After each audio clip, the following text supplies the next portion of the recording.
Estamos dando início a mais um encontro de estudos aqui no Instituto de Cultura Espírita do Brasil, ICEB, a casa de Deolindo Amorim, seu fundador, presidência de honra Jorge Andréa, na companhia e sob a proteção e o incentivo de todos os mentores que trouxeram o ICEB até aqui. Neste momento, nós todos, mestre, reunidos, buscando o teu coração, a tua mente, o teu amor, para mais um encontro de estudos aqui no Instituto de Cultura Espírita do Brasil, rogando-te, Jesus, aquelas bênçãos de sempre que fazes descer sobre nós como instituição e como irmãos que aqui trabalhamos e aqui frequentamos, em ambos os planos de existência. Por isso, Jesus, e por tantas outras coisas com que felicitas os nossos caminhos, nós te agradecemos. E neste instante, nós te rogamos bênçãos adicionais por sobre o nosso querido irmão, amigo, colaborador, companheiro Moacir Costa de Araújo Lima, que do Rio Grande do Sul sempre nos vem aqui trazer os seus estudos, a sua didática para temas tão desafiadores para a maioria de nós. Nós te agradecemos mais uma vez, rogamos as bênçãos de Maria, de nossos anjos da guarda e de todos os nossos mentores que aqui estão conosco neste encontro. Graças te damos sob o olhar de nosso Pai. Assim seja. Bem, nós já dissemos que estamos aqui, mais uma vez, na alegria da presença de Moacir Costa de Araújo Lima, que é físico, é advogado, é escritor, é conferencista internacional, mestre em linguística aplicada na área de lógica da linguagem natural e expositor aqui no ICEB. Para nossa alegria, e hoje Moacir nos vem falar sobre quântica e consciência, o encontro proibido. Moacir, mais uma vez nós agradecemos, seja sempre, como sempre, bem-vindo, somos todos ouvidos. Muito obrigado, que as bênçãos de Jesus estejam sobre nós, nos protegendo, nos amparando e nos dando aquela abertura necessária para a compreensão do novo, que sempre traz alguma dificuldade. Dentro mesmo do campo da ciência, qualquer tipo de mudança de paradigma traz dificuldades para ser aceito. Kardec já advertiu muito bem, no Livro dos Espíritos, que uma das causas, e às vezes não nos damos conta disso, mas que uma das causas de resistência ao conhecimento da espiritualidade nos meios acadêmicos, o que felizmente está se reduzindo cada vez mais, mas uma das causas é exatamente a vaidade, o entender que nós não sabemos tudo, por mais que estudemos, por mais que tenhamos acumulado títulos universitários, nós não sabemos tudo. Nesse sentido, há um filósofo de quem deve gostar bastante, que inspirou Marco Aurélio e que foi expulso de Roma por volta do ano 90, com a grande expulsão dos filósofos feitos por Domiciano, que é o Epicteto. E ele sempre diz: ninguém ensina nada a quem já acha que sabe. As pessoas que pensam saber tudo, elas têm uma atitude muito estranha, porque têm medo que seja maculado aquele todo do seu saber, então elas adotam uma atitude que não tem nada a ver com uma atitude científica, com uma atitude progressista. Eles recusam sem exame. A maioria das pessoas com quem se pode falar sobre espiritismo, algumas proíbem, mas a grande maioria, isso naturalmente está reduzindo cada vez mais, mas a grande maioria das pessoas que não aceitam a doutrina não leram, rotulam como superstição, como despacho em encruzilhada, etc. Esses dias estava ouvindo uma entrevista antiga da Dercy Gonçalves com o Jô Soares. Então, num determinado momento, mais a sério um pouco, ela disse: não, eu já frequentei muito espiritismo, já fiz despacho em cemitério, já recebi pombagira, e, lamentavelmente, essa ideia muitas pessoas têm de espiritismo. Então, é outro detalhe que faz com que as pessoas custem a aceitar, porque elas não examinam ou têm informações erradas. O pior de tudo é a informação errada. É aquele inimigo interno, é aquele vírus que já está no nosso organismo, não está lá fora, e obriga a um combate mais direto. E, por incrível que possa parecer, essa mesma visão distorcida que existe da doutrina existe na ciência.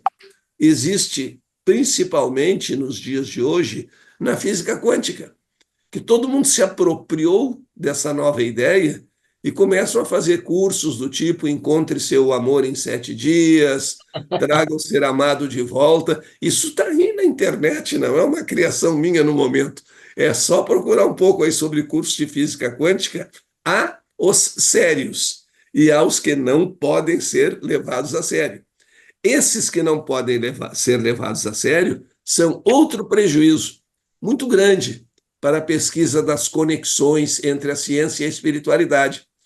Porque aqueles que já por alguma vaidade não querem aceitar nada de novo, por entenderem que já sabem tudo, eles, quando aparece um curso desse tipo, traga o ser amado de volta em 48 horas, etc., eles já generalizam o perigo da generalização. Ah, então isso que eu ando falando sobre física quântica e espiritualidade é isso aí, é trazer o ser amado de volta. Aí eu já achava que não interessava mesmo, e já encontram um pretexto para não estudar, para não se reformular, para não buscar a ideia nova.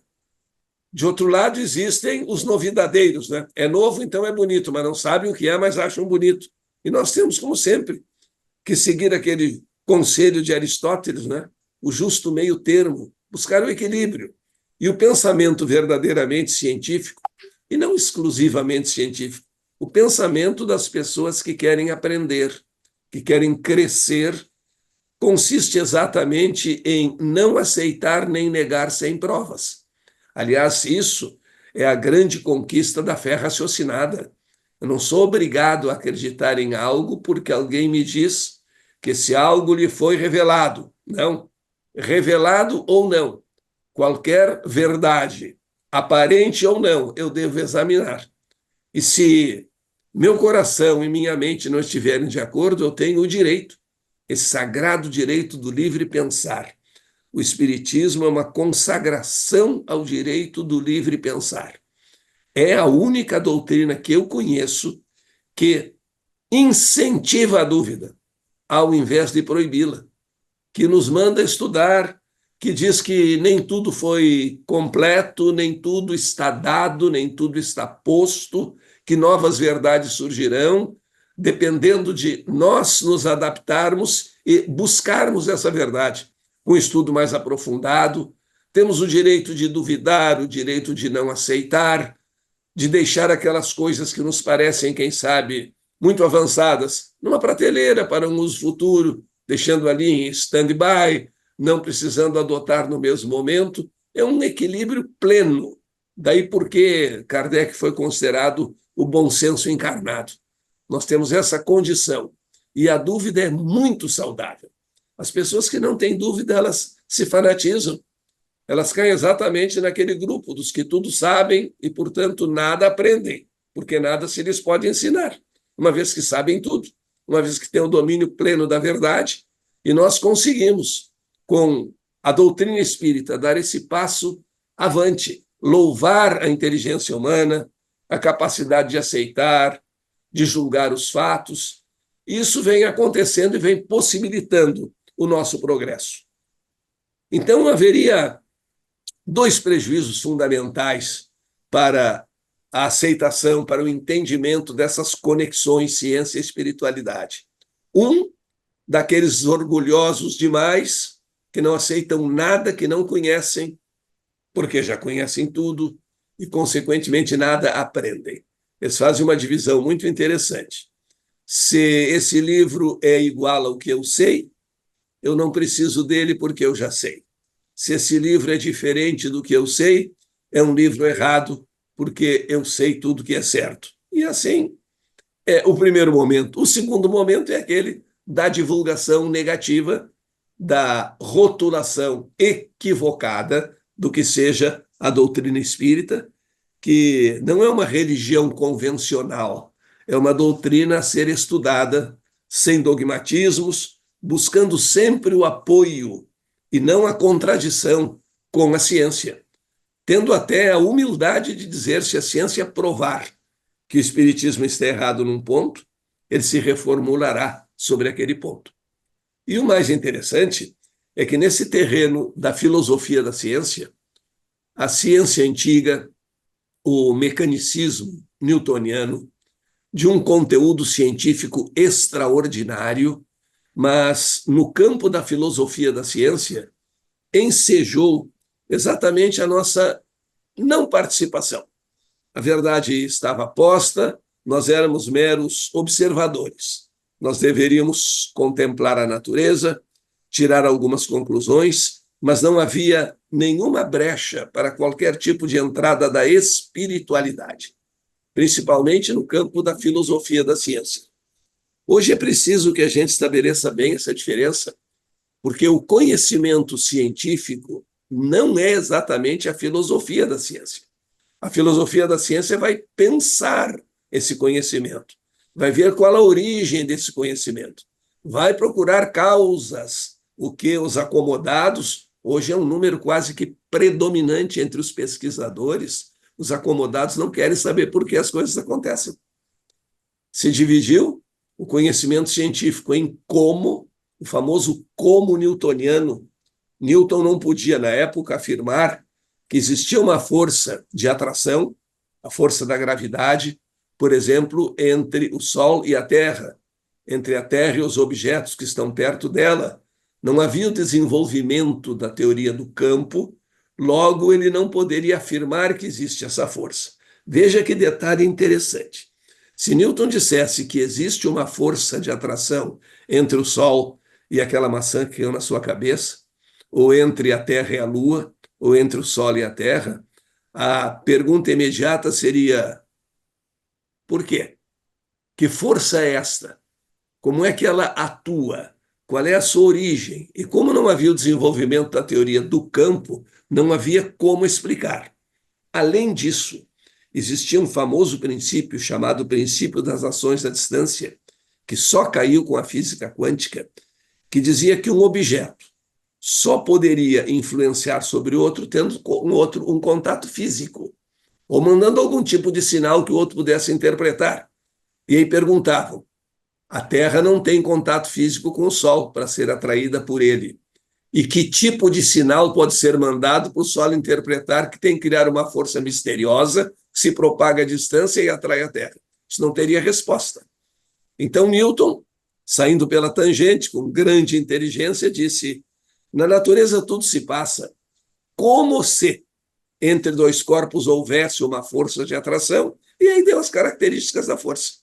Se alguém perguntasse, numa aula, por exemplo, mas, tio Newton, eu digo tio porque hoje na aula os professores os alunos resolveram nos adotar como tios. Então, com aquele desrespeito a qualquer tipo de hierarquia, seria... Mas na época ainda tratavam por doutor Newton, que era o título que ele possuía. Mas, doutor Newton, e essa força existe mesmo ou não existe mesmo? Muito interessante seria a pergunta, até muito importante se feita hoje, porque a realidade objetiva é contestada pela física quântica. A realidade objetiva das coisas. Não, isso alterou o nosso conceito de realidade. As coisas são probabilidades. Então, essa pergunta na época não teria resposta. E ele diria naturalmente: olha, eu não sei se existe ou não, mas tudo se passa como se existisse. Então, acredita nela. Tu vais atravessar a rua. Não sei se existe automóvel ou não, mas tudo se passa como se existisse. E se tudo se passa como se existisse, mesmo que em termos objetivos não existe, ele te atropela.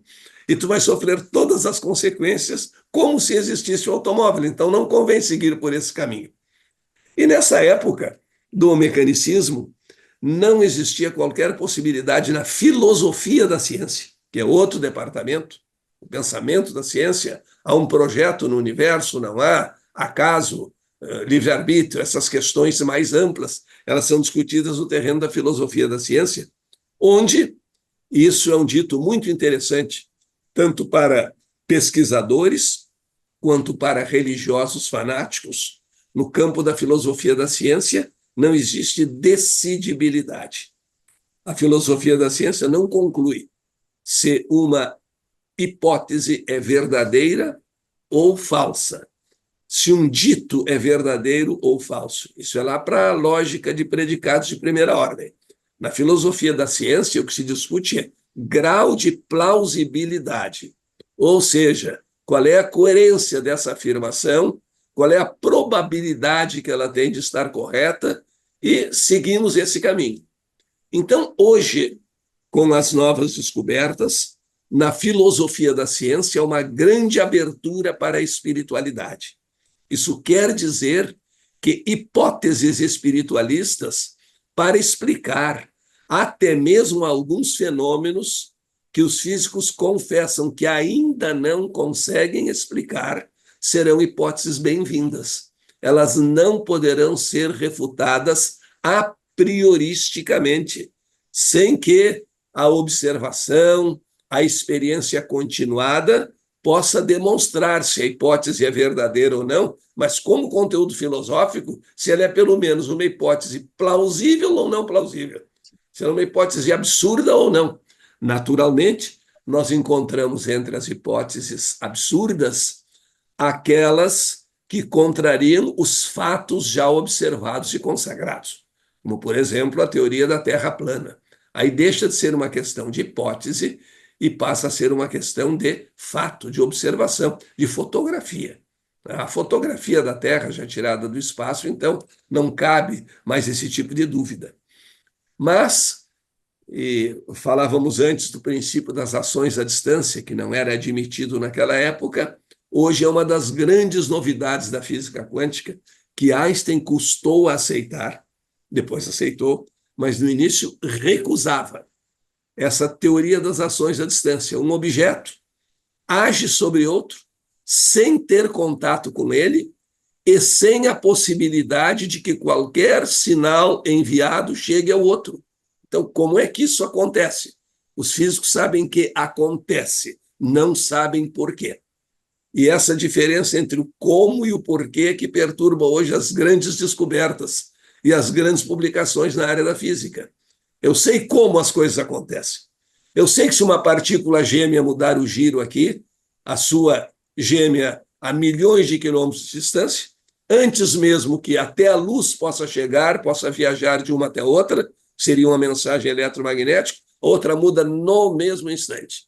Isso é verdade, sim, isso acontece, chama-se inclusive princípio das ações à distância, que antes era condenado, porque antes era tudo muito materializado. Não, para influir tem que tocar, ou tem que mandar um aviso, um grito que o outro escute, senão não adianta nada. E hoje se pensa de modo diferente. As coisas foram pouco a pouco se desmaterializando. Agora, por que acontece isso? Os físicos confessam que não sabem, e alguns, aí o lado errado, aconselham a nem se preocupar com isso, porque não precisa. Se nós sabemos como as coisas acontecem, não é preciso saber por que elas acontecem. É um golpe na lei de causalidade, não é? Eu conheço o efeito, eu sei como o efeito ocorre, mas eu quero me recusar a estudar a causa. E nesse campo, então, da filosofia da ciência, há uma grande abertura para a espiritualidade. E surgiu, então, isso que nós chamamos o encontro proibido, o grande encontro do laboratório com a alma, da física com a consciência. Por quê? Foram verificados vários fenômenos novos na física quântica e esses fenômenos não tinham explicação. E se buscava, então, para esses fenômenos, pelo menos uma causa.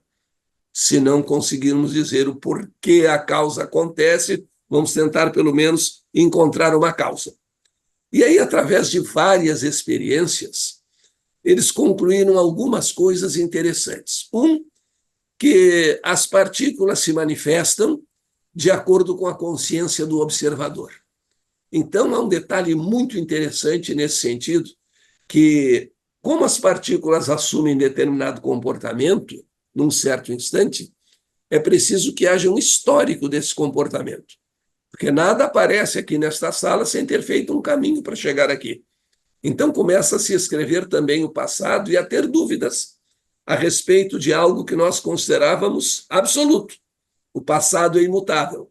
Talvez o passado também não seja imutável. Há uma experiência com partículas muito interessante. A gente coloca uma cânula e essa cânula tem duas saídas e vai desembocar dentro de duas caixas. Como aquela brincadeira que o pessoal faz na rua de colocar uma moeda dentro de uma caixinha e misturar as caixinhas para ver se a pessoa adivinha onde está a moeda. Então, naturalmente, a primeira parte do comportamento é igual a tudo que conhecemos. Foi colocado um átomo dentro de uma de duas caixas. O caninho que trazia o átomo tem duas saídas e pode o átomo ter escolhido o caminho da caixa A ou o caminho da caixa B. Até aí, tudo de acordo com o nosso conhecimento. Aí a experiência. O observador vai levantar uma das caixas. O átomo pode estar dentro daquela caixa ou não estar. Se estiver, encontrou. Se não estiver dentro daquela caixa, certamente estará dentro da outra. Ele levanta a caixinha e o átomo está ali. Tudo igual ao que nós conhecemos com as grandes partículas. Mas aí aconteceu uma coisa diferente. E se o observador resolver levantar as duas caixinhas ao mesmo tempo, dar uma espiadinha nas duas caixinhas ao mesmo tempo, aí ele se comporta como onda de probabilidade. Ele não está em nenhuma das duas e está nas duas ao mesmo tempo. Então, uma coisa está em dois lugares ao mesmo tempo. Prêmio Nobel de Física há alguns anos, a descoberta desse fenômeno. Mas para estar e não estar nas duas ao mesmo tempo, ele tem que ter um comportamento diferente no trajeto. Se ele estivesse em A, ele teria feito um trajeto, para estar em B, ele fez outro trajeto. E a maneira de observar muda também o histórico, faz com que ele tenha escolhido um tipo de trajeto ou outro trajeto. Já vou dar um outro exemplo de mudança de histórico. Então, parece que ele tem uma consciência a respeito disso. E daí, se forem conjuntos atômicos, esse átomo vai agir como onda e vai fazer uma interferência numa tela, lá adiante. Essa interferência vai depender, inclusive, da distância entre as duas caixas. Então, de certa maneira, nós temos que admitir que o átomo sabe como deve se comportar, em função da observação simultânea ou não, e mais, ele sabe qual é a distância entre as duas caixas para fazer o tipo de interferência com depressões e picos de acordo com a distância entre as duas caixas. Ora, já ouvimos falar em consciência das partículas, não é? Que a consciência se desenvolve do átomo ao arcanjo. Então, essas hipóteses começam a ser hipóteses atrativas para coisas que o mecanicismo tradicional não sabia explicar. Existe outro detalhe que é muito interessante, uma experiência de mensagem que parece ser retardada no tempo, feito por uma equipe francesa comandada por Alain Aspect, que ele fez o seguinte: a luz percorre um determinado caminho. Então, vamos dar um exemplo de como se isso que acontece com os átomos pudesse acontecer com grandes partículas. Então, nós temos, por exemplo, um projetor de luz. Entre o projetor de luz e uma tela, nós colocamos um anteparo que tem uma passagem circular. Então, naturalmente, a luz vai passar por esse círculo e vai desenhar no quadro uma mancha circular. Vai desenhar a figura de um círculo. Tudo bem. E se eu trocar esse anteparo, que tem um orifício circular, por um outro que tem uma passagem quadrada? A luz vai desenhar um quadrado na tela, maior do que aquele por onde ela passou. Agora vem a experiência mais interessante, o que acontece com os átomos. Lá nós vamos falar em grau de polarização. Então, acontece da seguinte maneira. Há uma tela com um orifício redondo. A luz passou pelo redondo. Depois que a luz passou pelo anteparo, com o orifício circular, A gente troca esse anteparo por um outro que tem uma passagem quadrada. A luz já passou por ali, não tem mais nada a ver com aquilo. E ela procede como se tivesse retornado no tempo e dá uma forma quadrada na tela. De certa forma, ela viajou no tempo. É uma experiência chamada de efeito retardado. Isso se faz com os átomos, porque com a luz, como eu disse, por questões de velocidade e ainda não dispormos de tecnologia suficiente, não se pode fazer, mas é o mesmo fenômeno. Veja, por exemplo, eu jogo um elétron contra um anteparo que tem uma passagem. E essa passagem vai polarizar o elétron. Significa o seguinte: eu jogo uma onda contra um obstáculo, e esse obstáculo tem uma fenda vertical. A partir dali, a onda que vibrava em todos os planos passa a vibrar somente, porque só por ali ela pode passar, no plano vertical. E vai marcar essa vibração no plano vertical numa tela. Se eu colocar no plano horizontal, aí só passarão as vibrações horizontais que vão marcar a tela. Se depois que a onda passou pela fenda vertical e já está a caminho da tela, só que isso é com velocidades fantásticas, mas se depois que a onda passou pela fenda vertical e já está a caminho da tela, eu troco a passagem por uma passagem horizontal, ela se comporta como se tivesse podido voltar no tempo e passado pela horizontal, sem que nada se faça com ela. Ela vai marcar uma passagem, ela vai marcar horizontalmente aquela tela que está colocada lá adiante. Isso muda severamente o nosso conceito de tempo como coisa imutável. Até que ponto, até onde vai mudar, são coisas novas. Não sabemos exatamente ainda. Mas é como se alguém estivesse dirigindo de carro para uma festa e disse: a festa é traje esporte. E vai o cidadão faceiro com seu traje esporte se dirigindo para a tela. Aí alguém comunica para a sua casa, de onde ele já saiu, que o traje é recepção. E instantaneamente ele muda o traje de recepção no carro, sem saber por quê, e chega na festa com traje de recepção. É uma coisa desse tipo contrafactual, que antigamente, se não fosse uma pesquisa científica, seria tido como delírio. Imagina se isso fosse revelado numa sessão espírita antes de a ciência saber qualquer coisa do tipo. Eles estão completamente loucos, eles agora estão querendo até viajar no tempo. Mas essa fama de louco até que é bom, porque o louco é muitas vezes o incompreendido. E às vezes é doido mesmo. A gente pode assistir alguns debates por aí e se convencer que também existe o doido propriamente dito. Não é aquele que tem uma percepção diferente das coisas. Mas então nós estamos falando agora já em consciência do átomo e a consciência do observador. Aí o detalhe mais importante. Existe uma famosa experiência chamada experiência da dupla fenda, feita na década de 30, em que eles jogam, semelhante a essas que nós falamos, elétrons contra uma tela que tem duas passagens.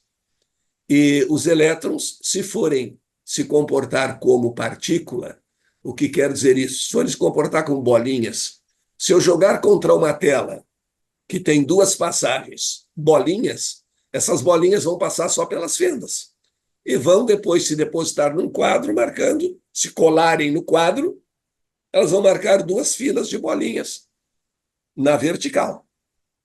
Mas, se o elétron se comportar como onda, na mesma experiência, ele vai passar pelas duas ao mesmo tempo, ele vai fazer uma interferência na tela, um mecanismo, uma figura de interferência, em vez de uma figura de duas filas de bolinhas coladas. O que decide qual é o comportamento que ele vai adotar? Essa pergunta só foi feita no fim do século passado. Eles tiveram muito medo de dar a resposta, mas no fim tiveram que dar. A consciência do observador. Se o elétron souber, olha, eu souber para o elétron, se o elétron souber que está sendo observado, ele vai se comportar como bolinha, ele vai se comportar direitinho. Passa por uma fenda, ou passa pela outra, ou não passa por nenhuma. Deixou de observar, bagunça total. Aí é a zorra. Deixou de observar, ele passa por uma e não passa, passa pela outra e não passa, passa e não passa pelas duas ao mesmo tempo. Mas é loucura. Conta para o elétron que ele está doido, porque é ele que faz isso. Então, observado, ele tem um comportamento. Há muita gente assim, né? observada tem um comportamento, não observada tem outro. Acho que estão mais ou menos nos imitando. Então, observado ele tem um comportamento, não observado tem outro. Observado é o colapso da função, observado ele se comporta como uma partícula. Não observado, ele se comporta como onda. Aí chegaram à conclusão. O que é que faz ele adotar um comportamento ou outro? A consciência do observador. A consciência do observador influi no fenômeno observado. Há um detalhe até mais simples, que é muito utilizado no estudo da física subatômica, que nos mostra o seguinte: a expectativa do fato cria o fato. Se eu espero que a partícula se comporte como onda, ela se comporta como onda. Se eu espero que ela se comporte como corpúsculo, ela se comporta como corpúsculo. Então, mais uma vez, a influência do observador determinando o comportamento, influenciando no comportamento das partículas que ele está observando. E aí gera o chamado grande problema do paradoxo da medição quântica. Antes e depois de medir, as coisas são diferentes. Antes e depois de serem observadas, as coisas são diferentes. E uma ideia interessante para nós, na nossa convivência: depois que duas partículas se tocam, elas nunca mais são as mesmas. Elas entram no emaranhamento quântico, e o que acontece com uma, acontece com a outra. Que bom se fosse assim, detalhadamente conosco. Depois que dois corações se encontram, eles não são mais os mesmos. Não é o meu coração e o coração do outro, é o nosso coração. Tendo individualidades, mas também tendo coletividades, e sabendo que a expectativa do fato cria o fato. Isso é muito importante para trazermos para a nossa vida de relação, para o nosso dia a dia. Qual é a nossa expectativa em relação ao nosso próximo, ao nosso irmão? Ao nosso irmão que sofre, não tenho nada a ver com isso, ele é ele e eu sou eu. Qual é a nossa expectativa em relação a quem se aproxima de nós? É alguém que quer me enganar? Nós acreditamos muito no homem lobo do homem, de Hobbes, e acreditamos pouco ainda no homem irmão do homem de Jesus. E é importante saber que a expectativa do fato cria o fato. Lá no mundo das subpartículas é assim, no nosso também. Não quer dizer que eu não deva tomar determinados cuidados em meus relacionamentos, é claro. Infelizmente, o bem não está presente em todos os lugares. A luz é obstaculizada em muitos lugares, mas eu preciso ter uma expectativa positiva em relação à humanidade e ao seu crescimento. O Rio Grande do Sul sofreu agora uma terrível calamidade e nós estamos vendo um exemplo de união, de perseverança e de mudança de projeto. Não basta ficar se queixando. É preciso que, dentro do possível, nós tomemos as providências para alterar o panorama social, o panorama emocional, tudo aquilo que nós podemos fazer. Lembrando os estoicos, mais uma vez, há coisas que não podemos mudar, essas não podem nos preocupar. E há coisas que podemos mudar, e a essas devemos dedicar a nossa atenção. Exatamente isso que está acontecendo. E com toda essa descoberta de que a consciência do observador influi no fenômeno observado, vejamos duas coisas interessantes. Os físicos são unânimes, isso é ponto pacífico, em reconhecer que a consciência do observador influi nos fenômenos observados. Ponto pacífico. Aí perguntamos, tudo bem, e o que é a consciência? Resposta, não sabemos. Não é do nosso campo de pesquisa, não nos interessa, porque as coisas estão funcionando, então, por que funcionam, o que é a consciência, não precisa saber.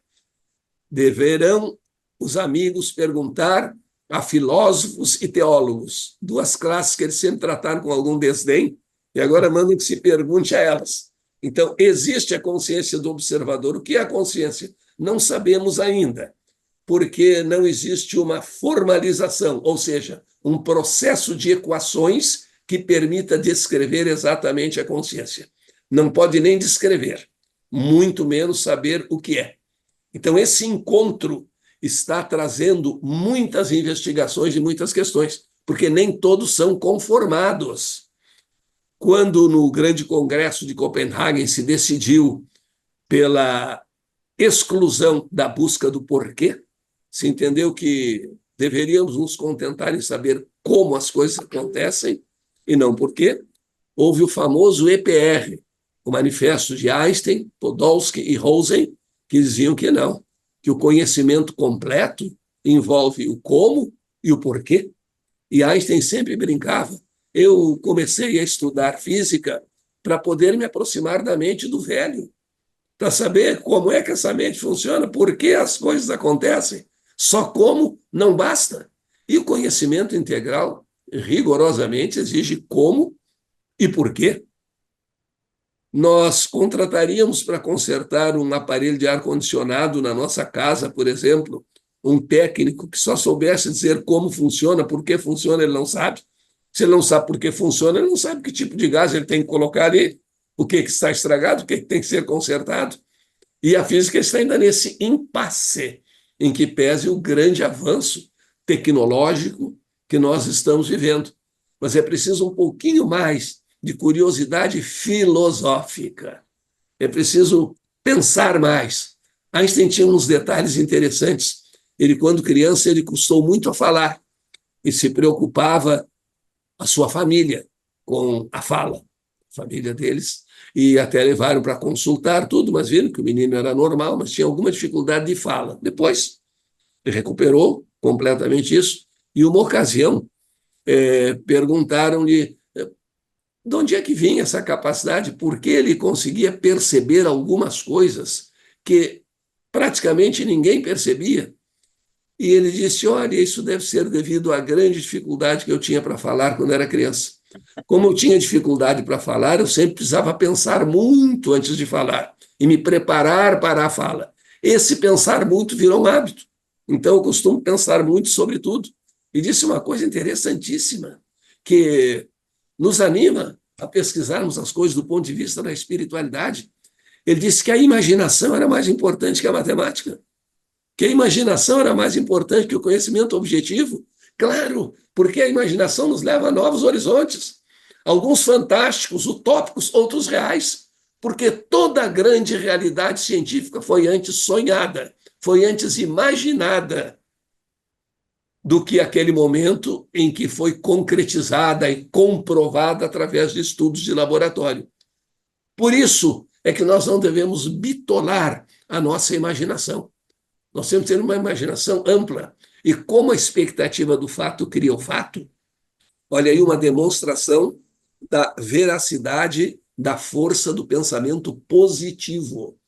Como a expectativa do fato cria o fato, as boas expectativas propiciam uma ambiência psicológica e material para o surgimento das boas coisas. O hipocondríaco adoece sem adoecer, porque ele está sempre pensando na doença. Eu vou adoecer, e agora vai piorar. Ele começa a fazer um histórico da doença. Ele não faz histórico da saúde, mas ele faz só histórico da doença. Possivelmente vai pedir, porque muitos não acreditam nele, ele fica incomodado com isso, vai pedir que quando ele morrer, a lápide na sua tumba seja eu avisei, porque ninguém acreditou em mim o tempo inteiro, agora estão vendo aí o que aconteceu.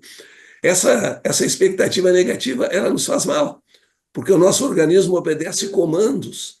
Há uma descoberta recente de uma médica espanhola, agora me fugiu o nome, que ela verificou que entre os nossos sentidos existem pelo menos mais dois. Um desses dois que ela fala é a leitura que o cérebro faz da nossa postura. Se eu estou numa postura desanimado, atirado, mesmo que eu não esteja passando mal, o cérebro lê essa postura e vai entender que eu estou vivendo alguma situação compatível com essa postura. E talvez comece a criar uma ambiência para que essa situação apareça. É a consciência criando o fato. Esse detalhe da consciência criar o fato, no próprio mundo da física, nos guindou da posição de meros observadores para co-criadores. Hoje o termo mais adequado ao observador é co-criador, porque tudo que ele observa muda pelo fato de ele ter observado. Nas coisas grandes, às vezes muda de maneira tão pequena que nós não temos o equipamento para perceber, mas muda. E outro detalhe, a grande lei da ciência contemporânea, todos nós tudo no universo, numa maneira mais ou menos intensa, todos nós estamos interconectados, o que é muito importante. Se estamos interconectados, explica porque o sentimento de um pode chegar a outro, porque não existe um homem isolado no mundo. Felizmente, nós não temos. Tudo é estudado, tudo é planejado, tudo é compatível com a nossa evolução. Nós não poderíamos ter, por exemplo, a sensibilidade de captar vários pensamentos, mesmo que num raio pequeno. Se num raio de 100 metros eu estivesse captando o pensamento de todo mundo, seria como tentar conversar com alguém naquele restaurante em que chamam música ambiente um ruído ensurdecedor. Não é possível. Então, haveria uma grande confusão. Nós já recebemos mais informações do que podemos processar, então tudo vai de acordo com a nossa escala evolutiva. Tudo vai marchando com a lei do progresso. E como nós somos emissores e receptores, e só captamos nas frequências em que somos capazes de vibrar, isso fala outra vez na conscientização do bom ambiente. Eu vou me encontrar com os amigos, eu vou conversar sobre espiritualidade, eu vou me divertir com os amigos também, falando alguma coisa sobre futebol, que seja, não tem importância. Eu tenho direito a essa diversão, a esse relax mental, porque essa pausa entre a pesquisa e o lazer, esta pausa vai fazer com que novas ideias surjam. Einstein tinha todas as grandes ideias de manhã quando se barbeava, no momento em que ele repousava. É como quando nós da espiritualidade falamos que a pessoa precisa ter fé, mas fazer a sua parte, e ainda fé sem angústia, porque a angústia oblitera a percepção das coisas mais amplas. E como a expectativa do fato cria o fato, nós verificamos. Falamos do hipocondríaco, falamos em pessoas que têm mentalidade negativa, e há um dito muito equivocado que algumas pessoas cultivam contra qualquer pesquisa, qualquer conclusão científica. É sempre melhor esperar pelo pior, porque a gente não se desilude. Esperar pelo pior é criar uma atmosfera para facilitar a sua manifestação. Não quer dizer que as pessoas pessimistas, que só contam desgraça, né? Os râleurs do francês, não quer dizer que essas pessoas necessariamente adoecerão ou sofrerão um acidente qualquer. Mas quer dizer, como a ciência hoje não trabalha com certezas, trabalha com probabilidades, quer dizer certamente que elas estão aumentando a probabilidade de que acontecimentos negativos lhes ocorram. É aumentar a probabilidade. E como tudo é probabilidade, por que vou eu aumentar as probabilidades negativas? É insano, é insensato. Se eu posso aumentar as probabilidades positivas. Eu vou agora almoçar, mas tenho certeza que essa comida vai me fazer bem. Ah, isso não vai me fazer bem. Isso é uma ordem que eu estou dando para o cérebro. E com essa história de esperar sempre o pior, eu vou rodar na prova. Eu disse em casa que eu vou rodar, que eu não sei nada, porque se eu passar é uma surpresa. Mas quando eu digo que eu vou rodar, eu estou criando uma ambiência, uma série de pensamentos exatamente nesse sentido. É o castigo merecido daquelas pessoas que cultivam a falsa humildade, que é a vaidade requintada, né? Eu que nada sei, não sei nada disso, eu não posso ajudar ninguém, não, eu sou incapaz. E aí depois vai fazer um concurso em que precisa mostrar capacidade, mérito. E na hora de fazer esse concurso, o que o cérebro vai soprar inconscientemente? Tu és incapaz. Ainda ontem tu estavas dizendo que tu não sabes nada. Esse concurso é para quem sabe, não é para ti. E eu estou me sabotando com esse pensamento negativo. Não é que devamos ser vaidosos, ciosos de um saber que às vezes nem possuímos, mas devemos ser conscientes da nossa realidade.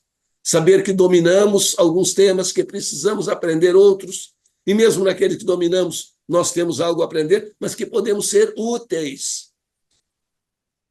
Poderíamos convidar Ariano Suassuna para dar uma aula sobre as esquisitices da língua portuguesa e a comparação do português com outras línguas, que ele considerava o português a mais linda de todas. Agora, o que ele diria? Não, eu não sei nada disso, eu sou incapaz de ter bom humor, eu sou incapaz de fazer algo bom. Se ele vivesse dizendo isso, se tornaria incapaz mesmo. Então, Já que a consciência influencia, mesmo no mundo das partículas subatômicas, devemos saber que ela influencia muito mais no nosso mundo, no nosso dia a dia, e nos conscientizarmos da nossa missão de co-criadores. Nós colaboramos com a criação da realidade. Desde o mundo subatômico, em que ainda não chegamos a perceber bem a intensidade da nossa criação, mas está provado que ela existe, até o mundo das nossas relações, onde essa capacidade é enorme. Onde o que eu espero do outro, como eu me comporto com o outro, de que maneira eu aceito o outro, é importante e é transformador. E como nunca somos da verdade, os donos da verdade, nós não podemos confundir a aceitação com a adesão. Eu posso aceitar que uma pessoa seja ateia. Eu posso aceitar que uma pessoa pratique o ateísmo. Eu não serei inimigo dessa pessoa por causa disso, mas eu não estou obrigado a aderir ao ateísmo para agradar essa pessoa. Esse é o problema dos donos da verdade. Eles não querem apenas ser aceitos, eles querem ser obedecidos. E isso é completamente diferente. Se alguém me disser, eu sou católico, apostólico, romano, comungo todas as semanas, etc, etc, etc. Perfeito. Continue. A fé faz bem. Agora, se a pessoa me disser, agora tu tens que fazer a mesma coisa junto, tens que te confessar. Senão não és mais meu amigo, não. Aí é imposição. E por isso muitos se decepcionam quando sabem da nossa influência na natureza. Nós podemos influenciar a natureza, mas nós não podemos dominá-la. Nós confundimos muito o ter e o ser, que, aliás, é um título de um livro, Vivendo em Modo Ser, que eu vou lançar esse ano, na Feira do Livro, fazendo aí uma pequena propaganda. Tudo na nossa vida pode ser feito em modo ser ou em modo ter. Amar em modo ser é ser um com o ser amado, é ter como felicidade a realização do ser amado. Amar no modo ter é amar no sentido de posse, é pensar que o ser amado é minha propriedade e que certidão de casamento é certificado de propriedade de veículo semovente. Não é. Aí nós temos que ir entendendo isso também nesse terreno da ciência. Então, hoje, física e consciência são um par. Esse par está começando a se entender. Às vezes um não compreende bem os mecanismos do outro, mas é bonito se entender sem entender muito bem os mecanismos. Não precisa dominar tudo, mas é extraordinário que, em termos de ciência, da física, que foi base durante muito tempo do materialismo, deu origem ao mecanicismo newtoniano, ao chamado materialismo dialético. A filosofia, na parte da espiritualidade, a filosofia marxista é baseada exclusivamente no mecanicismo. Filosofia paupérrima, de filósofo de uma nota só, mas se baseia no mecanicismo. O mecanicismo, a física, deu base para o materialismo. Só acredito no que existe, no que vejo, só acredito no que toco. A realidade material são os átomos, e hoje os átomos são energias flutuantes que andam num estado e no outro, e que não têm aquela dureza que se pensava antigamente. Então, uma abertura muito interessante dentro da ciência para uma filosofia espiritualista. A consciência, no sentido que nós entendemos, pode explicar o que se transmite de um átomo para outro, quando nem a luz é capaz de chegar naquele tempo àquela distância. Nós estamos sendo convidados a pensar mais sobre isso. E é por isso que o ICEB não é apenas um conjunto muito útil, muito nobre, de práticas religiosas. Não, é também o estudo. O Espiritismo é uma doutrina para ser vivida. Sendo vivida, nós temos aí o aspecto da caridade, o aspecto do bem, da fraternidade, da espiritualidade, mas também para ser estudada. Temos que compreender como e por que as coisas acontecem. Já estamos entendendo bem como e por que os espíritos reencarnam. O Espiritismo fez questão de dar respostas mais completas do que a física. Quando descobriu que existe o espírito, pelo fato, porque eles começaram a se comunicar, começou a perguntar, mas vocês voltam aqui? Como é que vocês fazem para voltar? E por que vocês voltam aqui? Aí nós temos a completude de uma teoria. explica como e por que as coisas acontecem. Logo, vamos celebrar essa união, consciência, e futuramente será, por certo, dito consciência como nós a entendemos, e ciência. Hoje o laboratório diz que ainda não sabe muito bem o que é a consciência, só sabe que ela existe.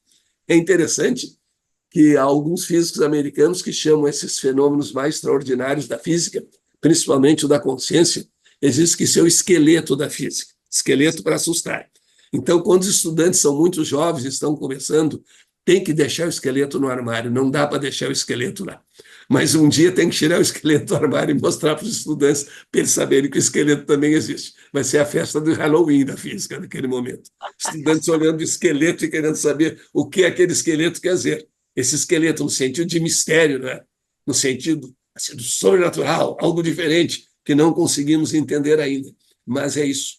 E nós vamos colocar a nossa consciência a favor de um universo melhor, de um mundo mais bem pensado, de um mundo de mais amor, porque é preciso que nós comecemos a ter a responsabilidade também de viver as nossas ideias, não apenas sabê-las. Não é só ter ideias, é ser ideias também. Porque se nós fizermos uma enquete, em qualquer lugar, nós vamos encontrar, fazendo a pergunta, preferes a paz ou a guerra? É muito difícil que encontremos alguém que confesse, a não ser que esteja num estado alterado de consciência, ou com muita raiva de alguma coisa naquele momento, mas as pessoas, em geral, vão dizer que preferem a paz, que preferem a fraternidade, que preferem o bem, e nós vivemos num mundo cheio de guerras. É uma incoerência. Nós temos que desenvolver essa consciência, saber o poder da fé, o poder da oração, e assim criarmos boas energias para que, numa certa medida, possamos ajudar. Muitas pessoas deixam de ajudar porque pensam assim, mas o que eu vou fazer é muito pouco. Quem sabe se é muito pouco ou não? Nós sabemos que, por exemplo, para haver a fissão nuclear é preciso um certo número muito grande de átomos de urânio físsil. Mas nós não sabemos, num grupo, quantos faltam. Quem sabe num grupo humano aí para produzir vibrações capazes de promover um incremento na paz e na fraternidade, sejam necessárias X pessoas com o mesmo pensamento. Está faltando uma. Nós não sabemos que está faltando uma. Nós estamos reunidos.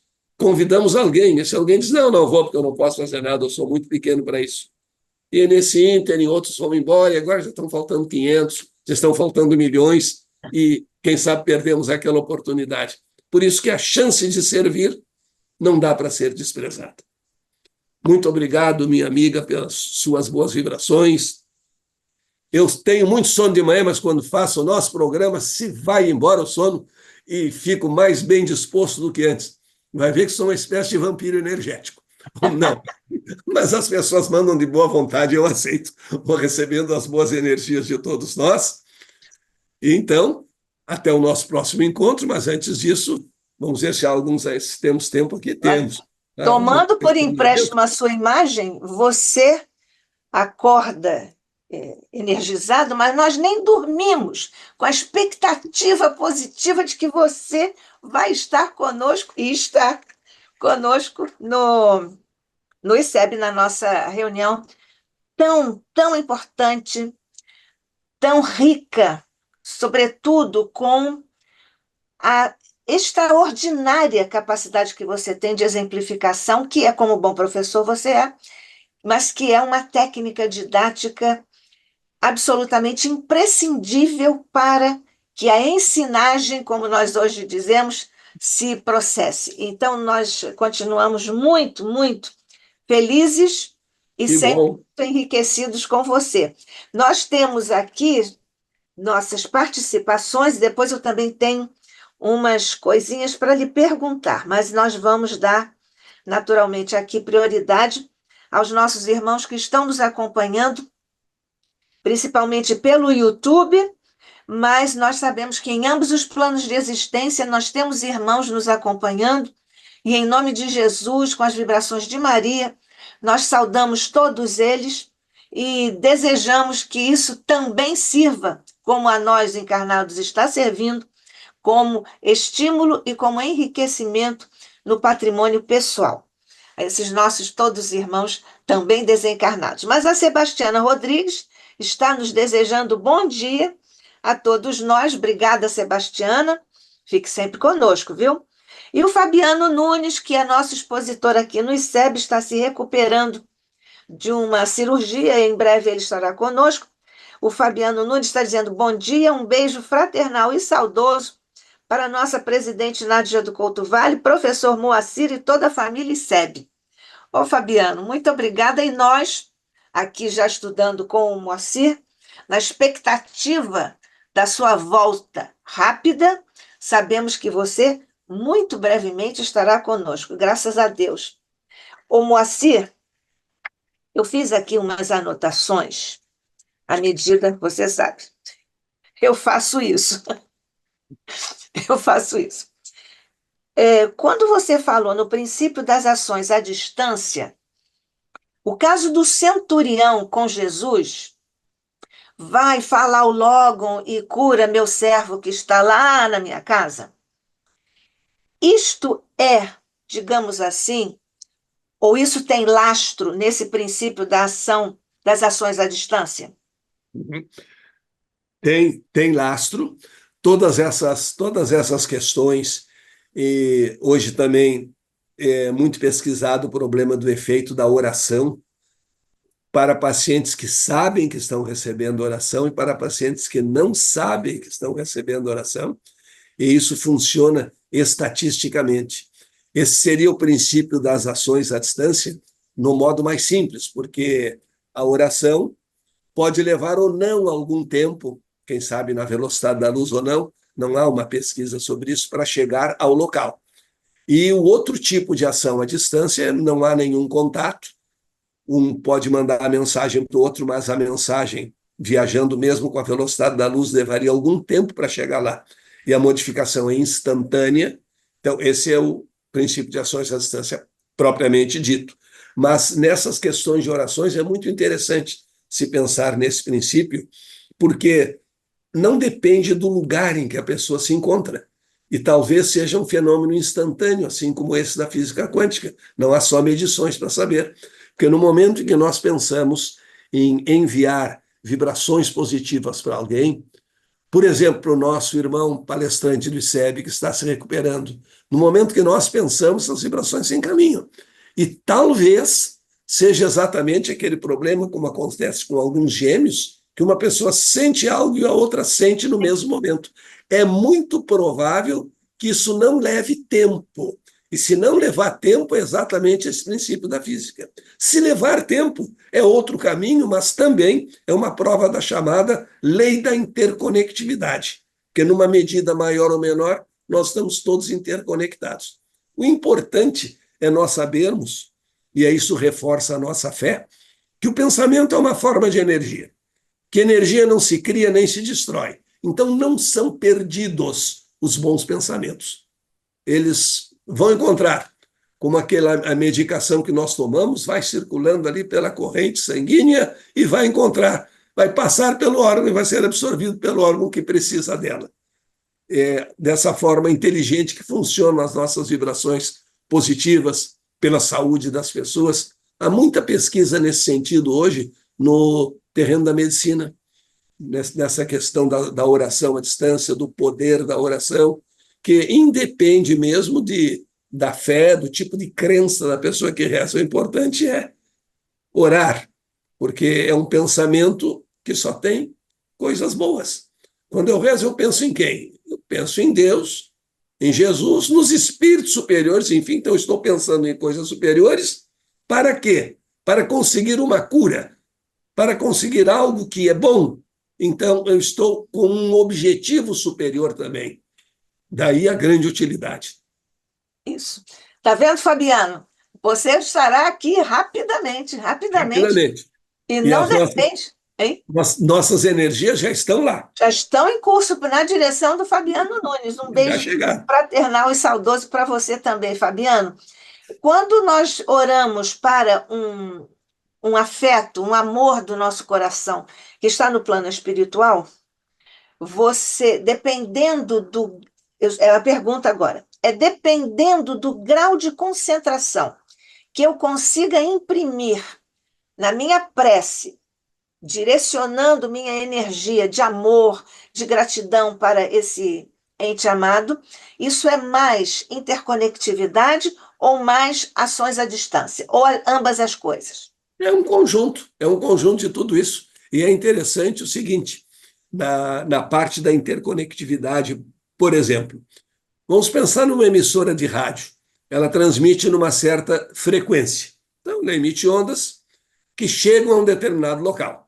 Agora, quanto maior for a potência, aí quando tu falas da intensidade do pensamento, da concentração, quanto maior for a potência, mais longe ela vai. A onda é a mesma. Eu lembro uma emissora aqui de Porto Alegre, quando eu era jovenzinho, ela inaugurou e fez uma grande propaganda. Ela inaugurou uma antena de 50 quilowatts. Quilowatt é a potência da emissora. Mais potência, mais longe chega. É como empurrar um veículo numa rua sem atrito. Quanto mais forte for o empurrão, mais longe ele vai. No arremesso de disco, quanto mais intensidade, mais longe vai. Agora, a onda é a mesma. Então, estou rezando por alguém. Eu estou emitindo uma onda boa. Eu estou emitindo uma onda de saúde para aquela pessoa, uma boa energia. Se eu tenho mais poder de concentração, maior boa vontade, maior conexão com essa pessoa, eu aumento a potência.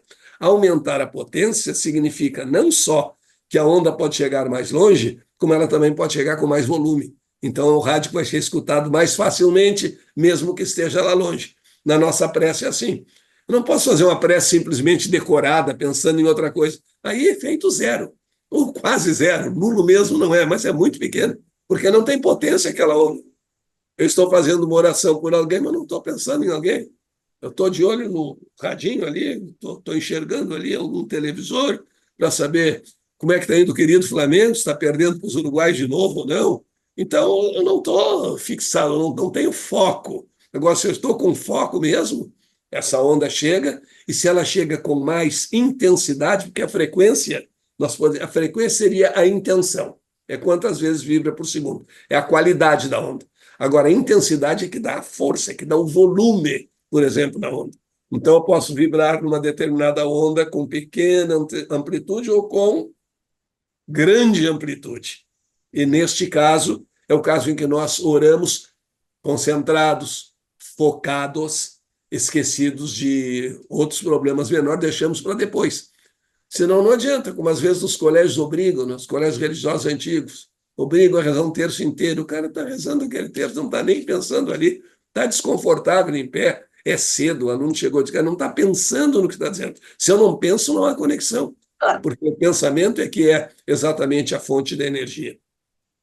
Tinha um colega que rezava o terço ali para ser mais ligeiro, dizia passa tu que outra já passou, passa tu que outra já passou. Não tinha nenhum significado. Por falar nisso, você falou sobre a dúvida, né? O Espiritismo é de certeza, né? Busca certeza, busca informação através da dúvida. Só lembrando que a dúvida é um método na filosofia e o Descartes está com essa bola toda. Falar está com a Perfeitamente. bola toda, você agora, não sei se maldosamente lembrou uma derrota do futebol brasileiro para o uruguaio, que aconteceu ontem no Rio de Janeiro. É, Por favor. e na verdade, isso é uma coisa que eu acho que é bem séria, a gente até pode comentar. Aquela história do amor à camiseta e tal está sumindo.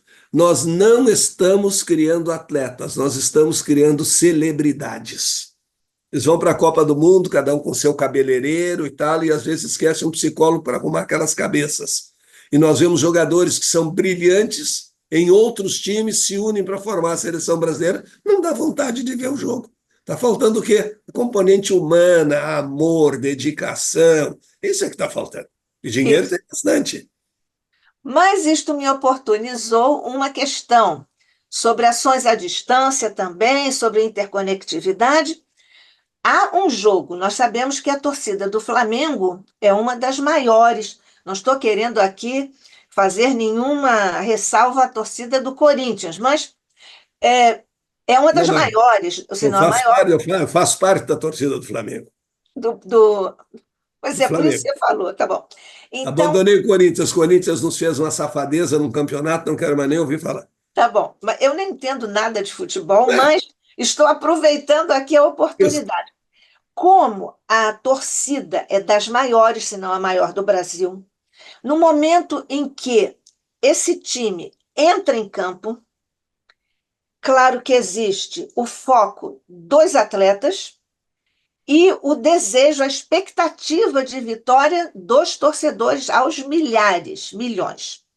Como é que isso fica do ponto de vista da interconectividade e das ações à distância?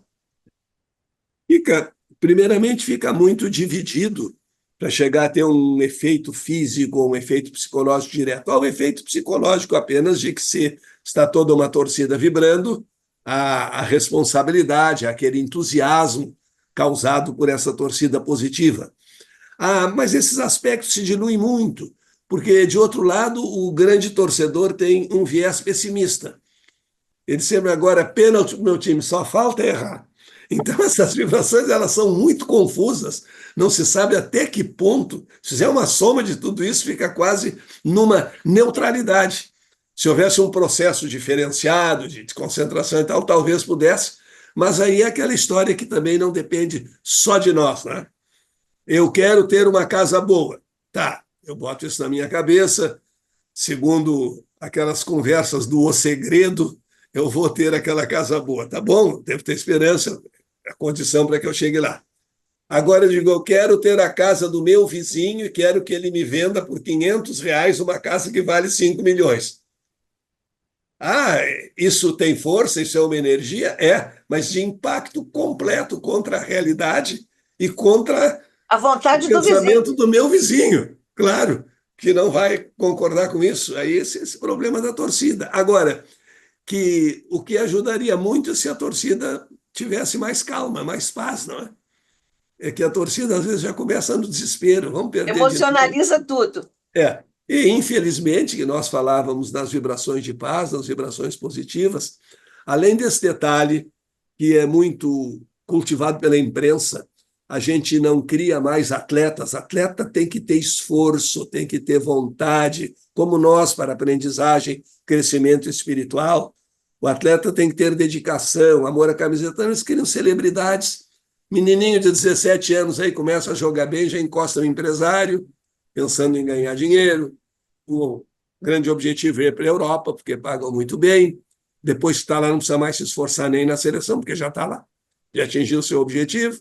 Como é que se comporta em público? É um ator e não mais um jogador. E isso também prejudica. Esse insensar exagerado. Parece um menininho aí, joga bem, joga bem, é craque, é o novo Pelé. Calma.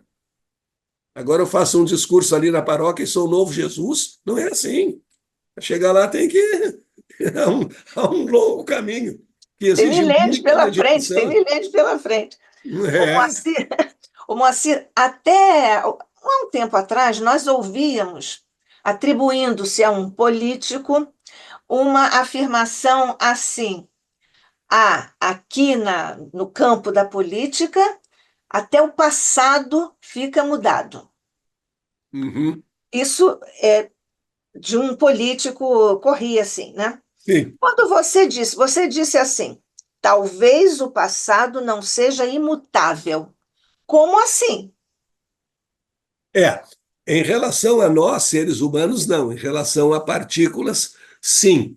Porque Ah, tá. como é que eu vou explicar, não é, que a luz passou por um orifício circular, depois que ela passou, foi mudado esse orifício e ela ou voltou ou tomou consciência. Problema da consciência, né? E assim, a partir dessa informação, se modificou.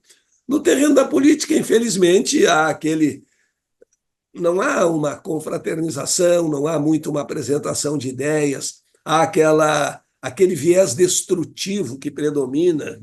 Mas quando tu tinha 7 anos, roubaste a merenda de um coleguinha na escola, logo não és uma pessoa confiável. E quando não é verdade, se inventa. Agora, mudança do passado, e quando convém, então, uma coisa extraordinária. Porque convém aos inimigos não sabem se comportar como simples adversários, destruir. E convém aos amigos inventar. Em uma ocasião, foi um detalhe muito interessante. Eu estava escutando uma entrevista na televisão de um governador do Amazonas e havia havido lá uma inundação, um desmoronamento, um problema com casas. E ele estava lá verificando o local. E aí uma senhora chegou e disse: mas o que eu vou fazer? Eu não tenho para onde ir, eu não posso sair daqui. Se a senhora quer morrer, morra, minha senhora. E saiu. Em seguida veio o repórter de televisão. Fulano, o senhor acabou de dizer isso, uma senhora e tal. Meu amigo, o senhor é um formador de opinião, um repórter, uma pessoa responsável. Como vai me atribuir uma coisa que eu jamais teria dito na minha vida? Desse jeito, o passado muda. E como não havia na época aquele sistema de gravação imediata, quem foi que disse isso aqui então foi o fantasma, passou em branco. Mas aí uma desfaçatez absoluta, né? Exatamente. O Moacir, você também falou sobre contrafactualidade em determinados casos, porque você disse que com essas questões da física, da quântica, muda o nosso conceito de tempo inevitável. Você disse isso. Uhum. É o que acontece com a visão dos espíritos comunicantes à mesa mediúnica com o próprio passado? Pode acontecer perfeitamente.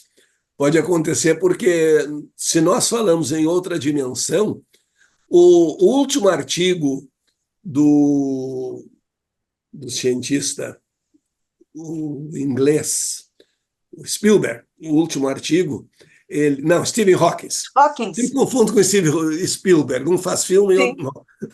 Então, o último artigo dele falava em universos paralelos, e ele falava que nesses universos que pode haver algum universo paralelo em que as leis físicas sejam as nossas, mas também pode haver ou podem haver muitos em que as leis físicas sejam completamente diferentes, e principalmente esse problema do tempo.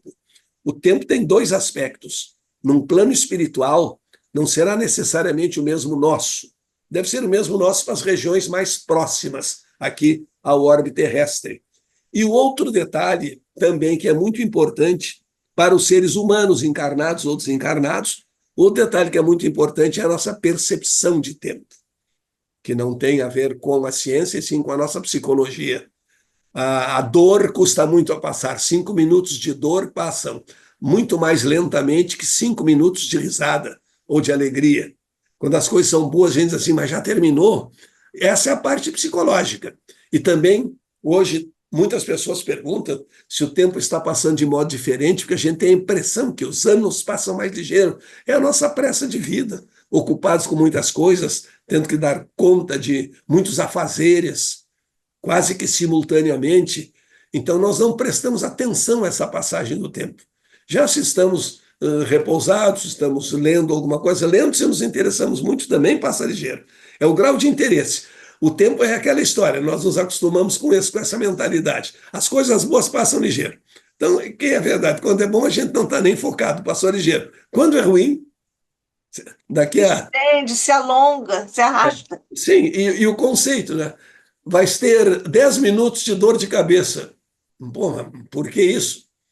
Vai ter 10 minutos de prazer numa viagem orbital. Só? Só. É a nossa Você expectativa. me lembra, Moacir, você me lembra Santo Agostinho, que no campo da filosofia formulou o tempo psicológico, né? O O tempo Agostinho fazia, psicológico. e é exatamente isso, né? O, quando você falou, eu acho que eu já perguntei isso a você em outra ocasião, mas eu vou repetir a pergunta, eu vou fazê-la agora. Quando você falou do elétron, se o elétron sabe ou não sabe que nós estamos pensando, eu me aproximo do meu vasinho pequeno das violetas, e eu chego ali, eu falo com elas, porque ela é minha irmã vegetal e tal, tal, tal. Elas florescem. Elas floresceriam sem a minha, digamos, meu pedido ou meu pensamento, ou isso ajuda? Sim. Olha, poderiam florescer ou não, mas certamente com menos viço, com menos brilho. Há uma experiência muito interessante feita na época do professor Heine, no lançamento da parapsicologia, década de 50, depois ampliando na 60 do século passado, em que fizeram uma experiência muito interessante sobre a sensibilidade das plantas. Eles instalaram numa planta um polígrafo. O polígrafo é esse detetor de mentiras, registra a emoção, o estado elétrico da planta. Então, primeiro fizeram a seguinte experiência. Há duas experiências interessantes, vai dar tempo, vou contar as duas. Numa experiência, duas plantas eram colocadas em salas diferentes, com o mesmo teor de umidade, a mesma temperatura, o mesmo tipo de terra, tudo igual. Numa das salas, estudantes se reuniam para contar só mazelas, aborrecimentos, tristezas, raivas, e noutra só para falar de coisas boas. Estatisticamente se verificou que a planta que tinha um ambiente, vamos dizer, psicologicamente bom, a noosfera do Teilhard de Chardin, positiva, era mais viçosa, florescia melhor, crescia melhor do que a outra. Mas ainda mais interessante sobre a sensibilidade das plantas, que sentem a nossa falta, devemos falar com elas, sobre a sensibilidade das plantas, fizeram outra experiência aí usando o polígrafo para verificar o estado elétrico da planta. Então, havia momentos em que um estudante regava a planta e havia outro estudante que queimava com cigarro uma folha da planta. Os registros eram completamente diferentes, como se a planta sentisse dor. Mas o que deixou os cientistas perplexos foi o seguinte: depois de um certo tempo, mantido o equipamento ligado à planta, quando aquele que regava a planta, ajeitava a terra, entrava na sala, ela tinha a mesma reação que quando estava sendo cuidada. E quando entrava o inimigo, aquele que queimava a planta, ela reagia da mesma maneira que reagia quando estava sendo queimada. Então há uma percepção, aí há um grau de consciência e uma percepção e uma sensibilidade às coisas boas, às vibrações de vida. Manda a lembrança lá para as plantinhas. Manda para as minhas também, pois é. Olha só. Então, aquela célebre experiência do macaquinho, do cãozinho, salivando quando recebia o alimento, Perfeito. etc. e tal, Uhum. é uma coisa para as plantas. Exata, seria uma experiência de Pavlov É o aplicada. condicionamento clássico do Pavlov, né? Exatamente. Exatamente. Olha que coisa linda, né? Agora também Tudo que é vivo tem essa sensibilidade, né? me ocorreu também quando você citou o professor Heine, a experiência do japonês do Masaru, Sim, com as águas, né? a água e as E, frases escritas nos é, livros. a modelagem da pesquisa me parece bem assemelhada, É, verdade, não é? Olha que verdade. coisa linda, que coisa É, linda. Nós podemos, as coisas boas não se perdem, não é? não se perdem, exatamente. Quando você falou em Emara, eu sei que você tem aula hoje. Ah, que Tem. pena, que pena. CCV. Mas continue a nossa só um pouquinho. Claro, claro.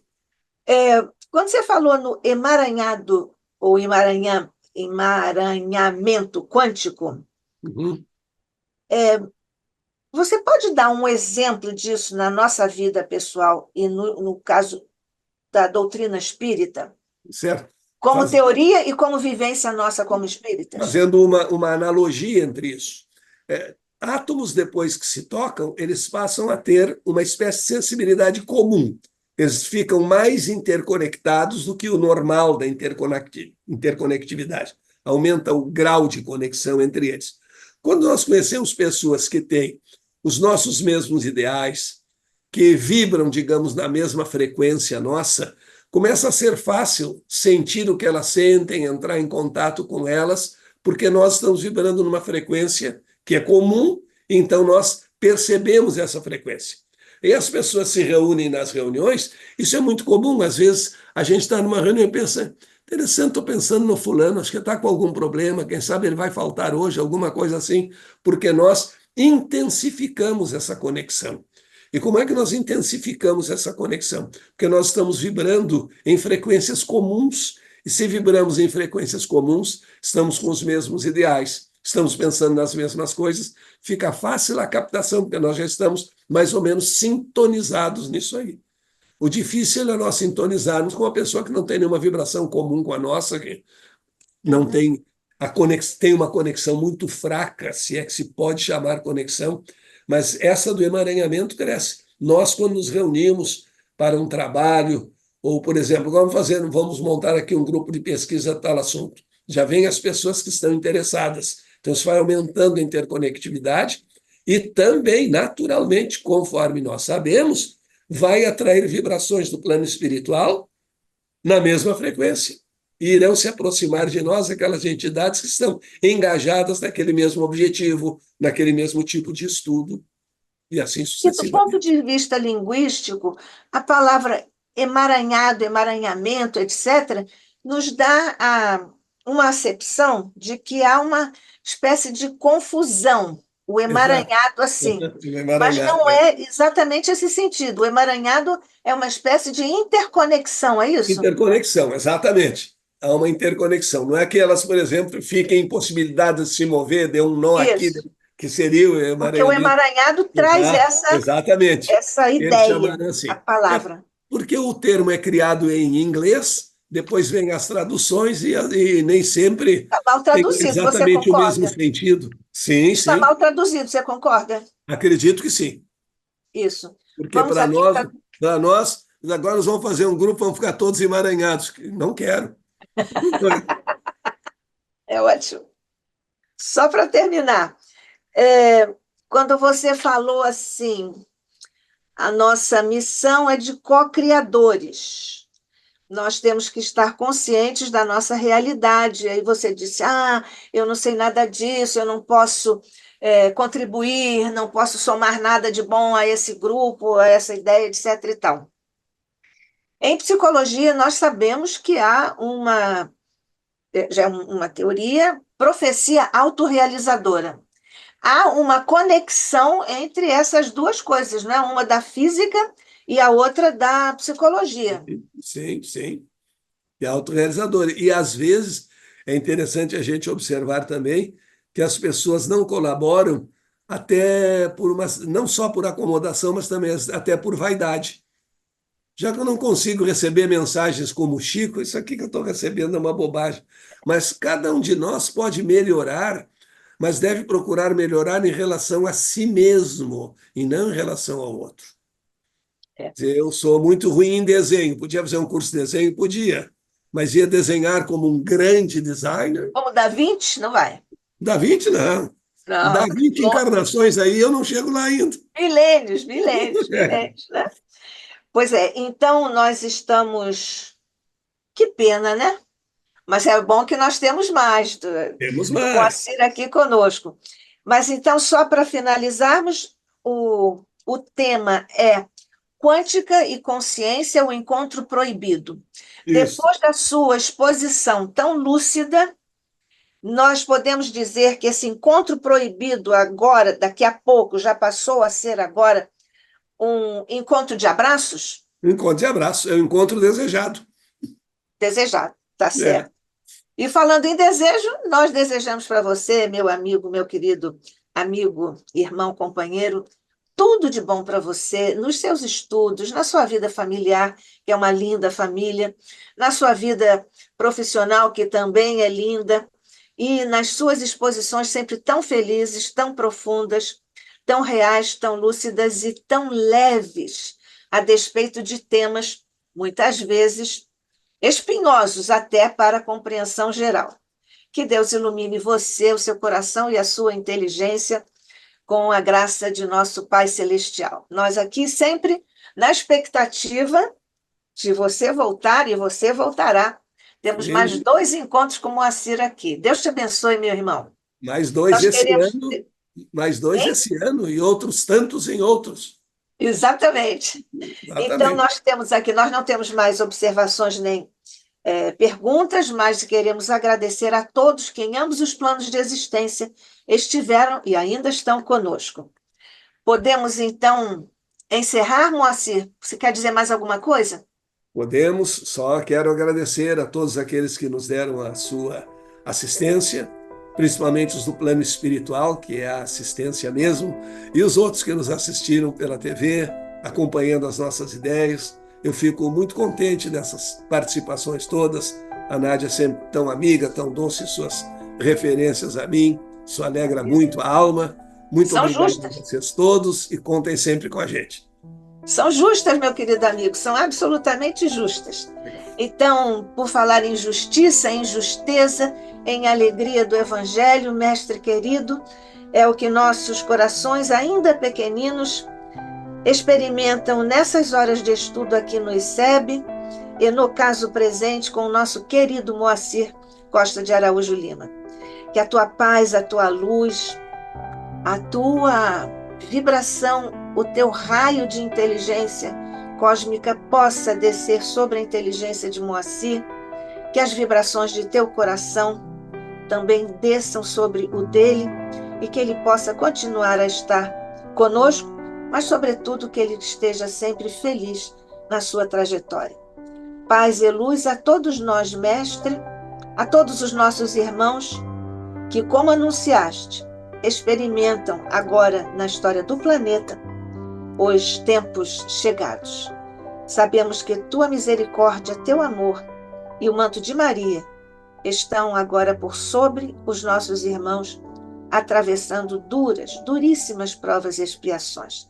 Fica com eles, mestre, que eles te sintam como nós te sentimos agora, na plenitude do teu evangelho sobre nós, no amor que conseguimos entender no momento presente na nossa evolução. Graças te damos, hoje e sempre, sob o olhar de nosso Pai. Assim seja.